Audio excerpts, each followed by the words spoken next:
was one of my favorite number na lagi kong pinatutugtog at lagi kong pino-perform sa iba't ibang entablado. Kahit sa London pa siya. Kahit saan yan, basta may 911 yan dapat. May 911 ba dito sa Pilipinas? Yun lang. Ay, Diyos ko. Ay, pagod. Hello! Okay po ba kayo? Feeling ko I need some water. Can you have some water, please? Sino dito ang galing pa sa malayong lugar? Sino dito yung galing Manila lang? Konti lang kayo. Pero maraming salamat sa inyo.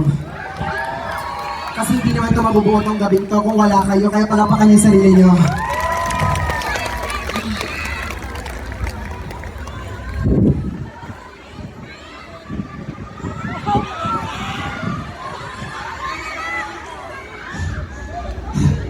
Siyempre, hindi naman ito mabubuong concert na to kung wala kayong mga pamilya.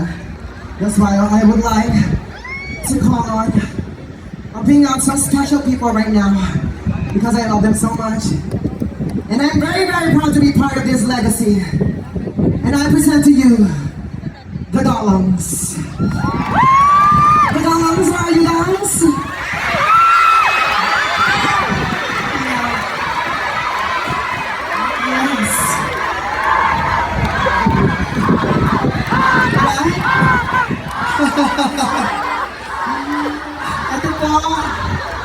Ito po si Brenda.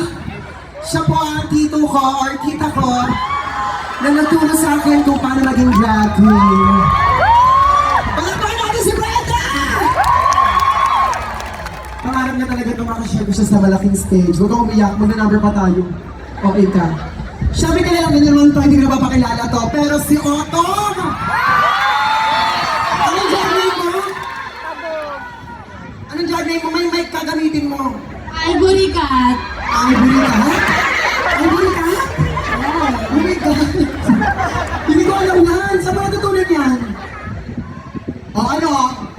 Ikaw natulutan o? Gaga naman na nag-live tayo. Ivory Cat! Palapakan natin ang aking pamilya! Okay. Formation guys. Because we're gonna do